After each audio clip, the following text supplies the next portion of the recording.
Hi welcome back to my channel. ఈరోజు కథ ప్రేమ యుద్ధం 19వ భాగాన్ని వినేద్దాం. గతం. అక్షత్ తండ్రి అతను ఇంటర్ చదువుతున్న సమయంలో కార్గిల్లో జరిగిన యుద్ధంలో తీవ్ర గాయాల పాలవుతాడు. అక్కడ వారు మెరుగైన వైద్యం కోసం అతని ఇంటికి తరలిస్తారు. ఒక కాలు పోగొట్టుకుని ఇంటికి వచ్చిన భర్తను చూసి చంద్ర సహోదరి తండ్రిని చూసి అక్షత్ ఎంతగానో కుమిలిపోతారు. వ్యాపారపరంగా ఎంత ఎదిగినా కిరీటి తండ్రి స్నేహితుల్ని ఎప్పుడూ వదిలిపెట్టడు. భైరవ తండ్రికి కాస్త స్థాయి పెరిగేసరికి అక్షత్ తండ్రి అంటే కాస్త చిన్న చూపు ఉంటుంది. మిలిటరీలో జరిగిన ప్రమాదం గురించి తెలిసిన కిరీటి తండ్రి ఎవరికీ చెప్పకుండా హుటాహుటిన అక్షత్ తండ్రిని ఉంచిన ఆసుపత్రికి వెళ్తాడు.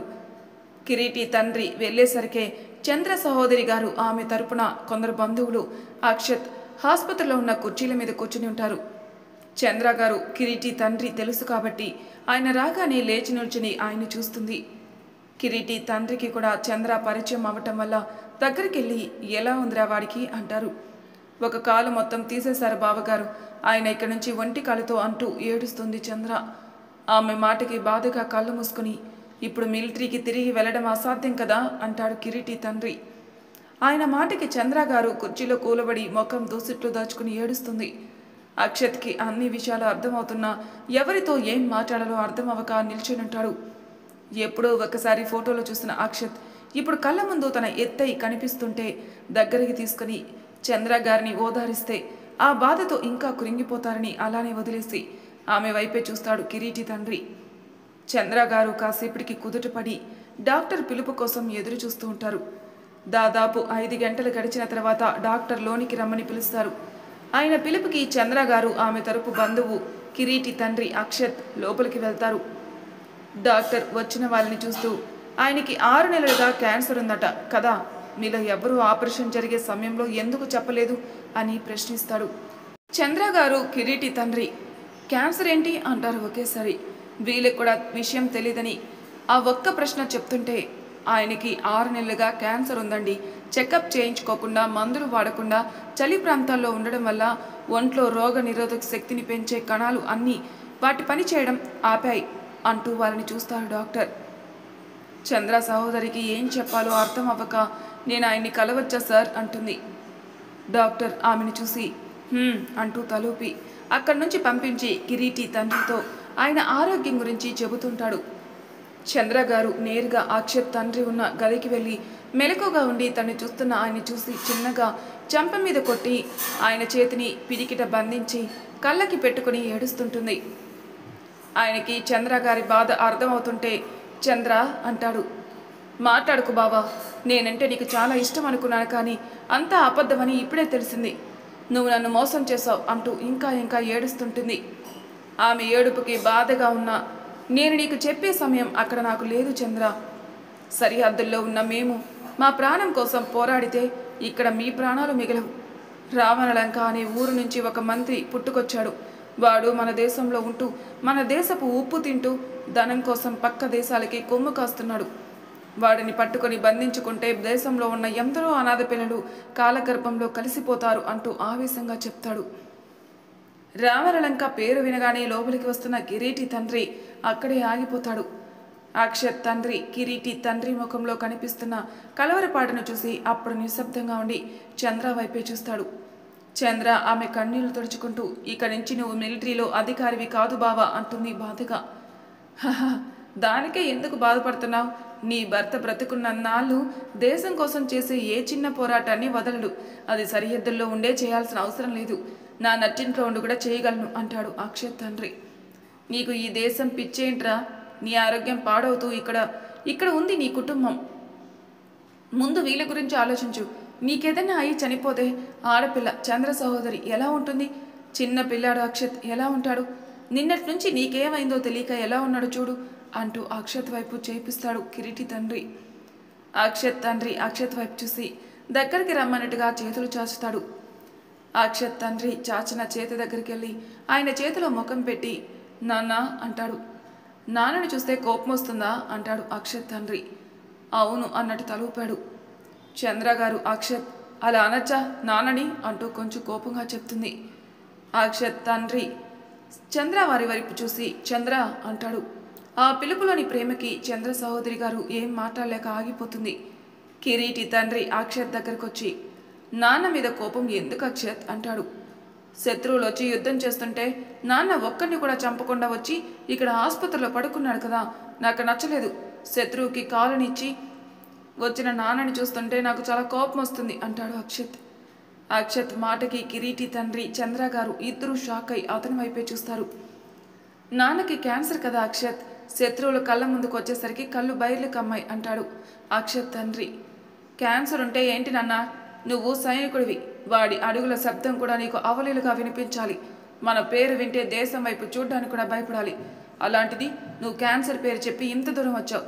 అదే నువ్వు యుద్ధంలో చచ్చిపోతే నేను అక్షత్ ఒక సైనికుడి కొడుకుని, మా నాన్న రణభూమిలో చచ్చిపోయాడని గర్వంగా చెప్పుకునేవాడిని నాన్న అంటాడు అక్షత్. అక్షత్ మాటలకి నివ్వెరిపోయి చూస్తారు కిరీటి తండ్రి చంద్ర గారు. నా మాటలు నీ నోటి వెంట వింటుంటే గర్వంగా ఉంది అక్షత్ అంటాడు ఆయన ఆనందంగా. అక్షత్ ఆయన చేతిని పట్టుకుని, కానీ నాకు గర్వంగా లేదు నాన్న, నువ్వు ఇలా ఉండడం, అమ్మ ఏడవడం చూస్తుంటే నాకు నవ్వు వస్తుంది. చంద్ర సహోదరి గారు అక్షత్ అంటుంది, క్షమించమ్మా, నాన్న నిన్ను పెళ్లి చేసుకోవడానికి ముందే నాన్న జీవిత ఆశయం నీకు తెలుసు. అయినా కూడా ఎందుకు ఏడుస్తూ నాన్నలో ధైర్యాన్ని సన్నగిలేలా చేస్తున్నావు? నాన్నకి ఏం కాలేదు, ఒక కాలు పోయింది అంతే. కాలు లేక అవిటివాడైన నా తండ్రిని లేపడానికి నా దగ్గర 2 కాళ్ళున్నాయి. అక్షత్ అంటే కర్నల్ కొడుకు అనేలా నేనున్నాను అంటాడు నవ్వుతూ. అక్షత్ అంటే కర్నల్ కొడుకు కాదు నాన్న, అక్షత్ అంటే కర్నల్ అక్షత్ అనుకునేలా చెయ్యి. నీ పేరు వింటే దేశం కంటే ముందు నేను బ్రతుకుంటే, నన్ను చచ్చిపోతే నా ఆత్మని శాంతించేలా చెయ్యి అంటాడు అక్షత్ తండ్రి.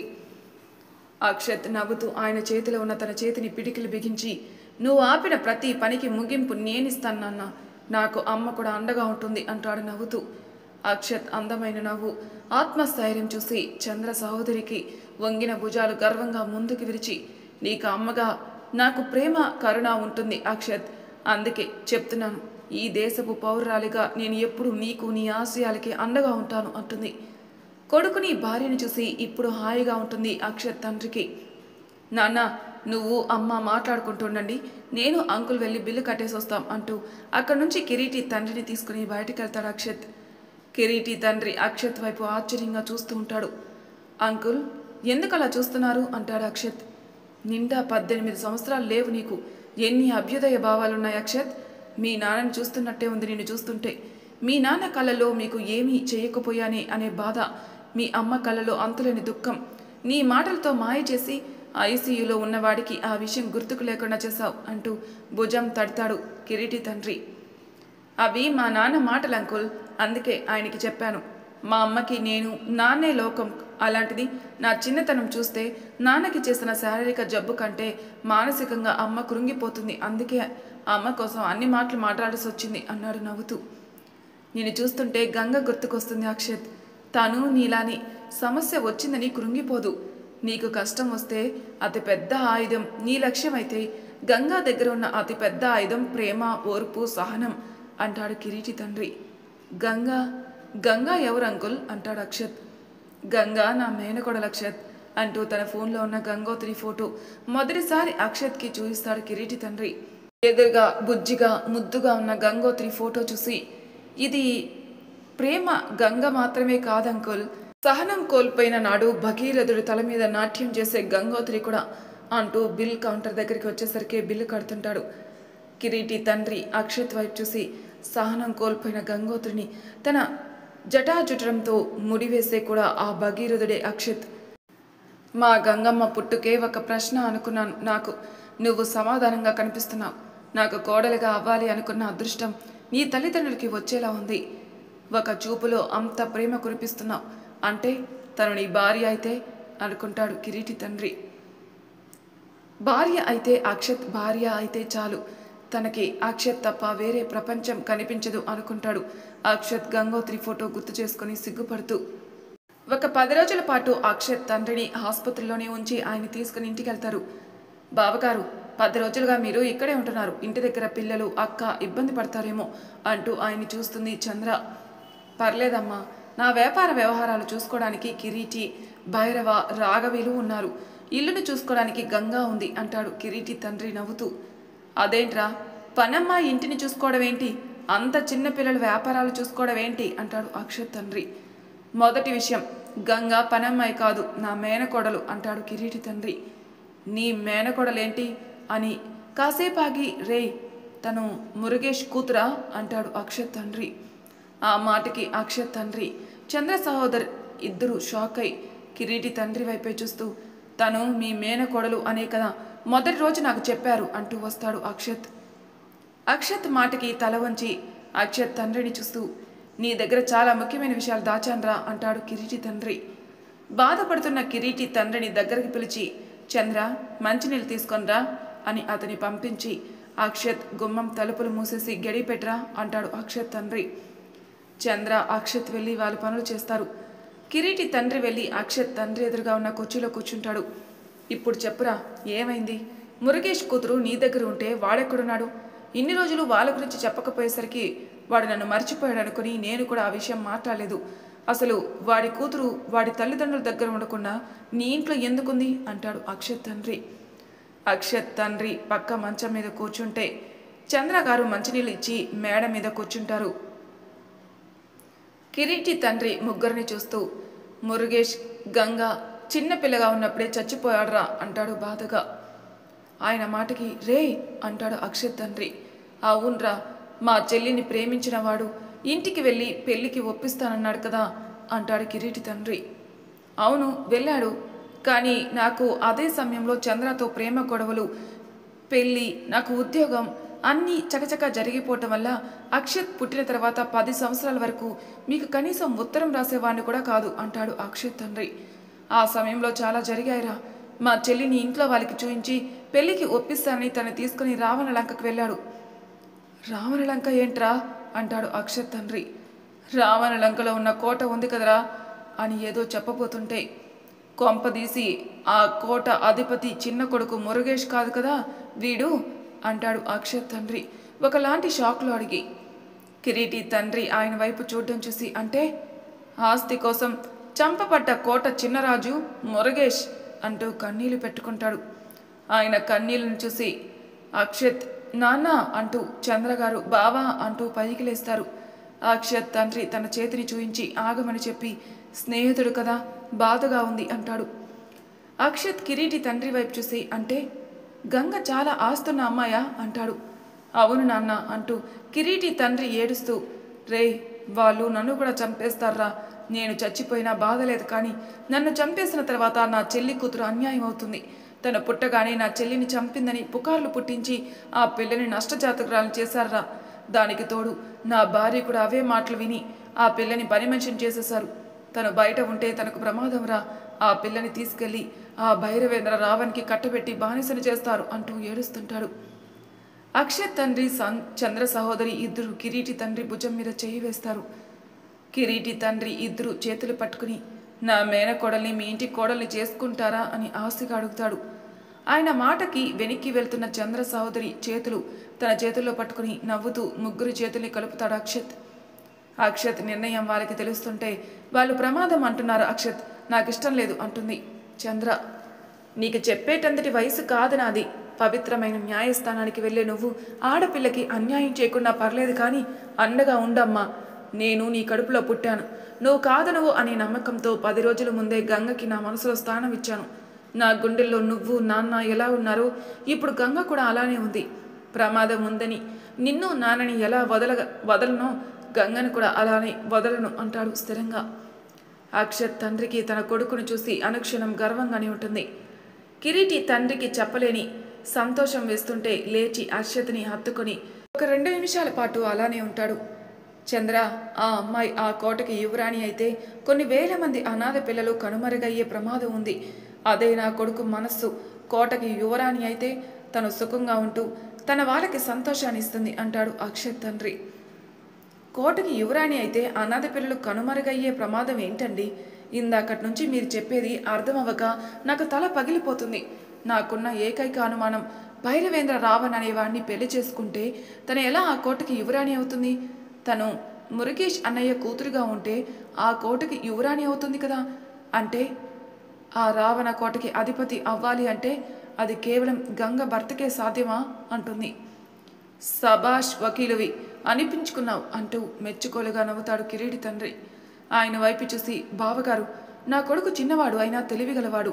ఎలాంటి విషయాన్నైనా అవలోకగా పట్టే నేర్పడి, వాడు మనసు పడి చేస్తే ఎంతటిపైనైనా చేయగల సమర్థుడు. అలాంటిది వాడి మనసులో చోటు సంపాదించుకున్న అమ్మాయి కోసం ఏదైనా చేయగలడు. మీరు ఏం చెప్పాలనుకున్నా నాకు, నా భర్తకి కాకుండా నా కొడుక్కి చెప్పండి. మేము కేవలం సహాయం చేస్తాం, కానీ పోరాడేది వాడు అంటుంది చంద్ర. ఆమె మాటకి కిరీటి తండ్రిలో పూర్తి స్థాయి నమ్మకం కలుగుతుంటే ముందుగా చంద్ర గారికి ఆమె భర్తని గంగోత్రి ఫోటో చూయిస్తాడు. చంద్ర గారు ఆమె భర్త ఆ ఫోటోని చూసి ముద్దుగా ఉన్న గంగోత్రిని తమ చేతి వేలతో తడుముతారు. అక్షత్ కూడా ఆ ఫోటోని చూస్తూ ఉంటాడు. ఆ వయసులో పుట్టేది ప్రేమ కాదని అక్కడున్న అందరికీ తెలుసు. అయినా కూడా అక్షత్ చూపులు మునుముందు వారి ప్రేమకి గుర్తుగా కనిపిస్తుంటే నవ్వుతూ అక్షత్ వైపే చూస్తుంటారు. కిరీటి తండ్రి అక్షత్ తలనిమిరి, రావణ కోటకి అధిపతికి 2 కొడుకులు అక్షత్. అందులో మొదటివాడు రాజేష్, రెండోవాడు గంగా తండ్రి మురగేష్, ఒక కూతురు అశోక, కూతురి భర్త రాజేంద్ర రావణ్. వీళ్ళు కేవలం కథలో పాత్రలు మాత్రమే, కానీ అసలు సూత్రధారి ఆ కోటకి అధిపతి మందాకిని. ఆమె ప్రియ మనముడే భైరవేంద్ర రావణ్. ఆయన చెప్తుంటే అక్షత్కి తన తల్లిదండ్రుల రోమాలు నిల్చునుంటాయి. వాడు వయసులో నీకంటే 5 ఏళ్ళు పెద్దవాడు, మన గంగా కంటే 8 ఏళ్ళు పెద్దవాడు. కానీ వాడి బుర్ర మందాకిని కంటే పెద్దది, వేగవంతమైనది. నువ్వు రేపటి గురించి మాత్రమే ఆలోచిస్తే వాడు 10 ఏళ్ల ముందు భవిష్యత్తు ఆలోచిస్తాడు అంటూ వాళ్ళ గురించి చెప్పడం మొదలు పెడతాడు. మరి తర్వాయి భాగంలో ఏం జరుగుతుందో నెక్స్ట్ ఎపిసోడ్లో తెలుసుకుందాం. అంతవరకు నా ఛానల్ సబ్స్క్రైబ్ చేయని వాళ్ళు ప్లీజ్ సబ్స్క్రైబ్ చేసుకోండి, లైక్ చేసి షేర్ చేయండి. మీ అభిప్రాయాలు నాకు కామెంట్ రూపంలో తెలియజేయండి. Thank you for listening.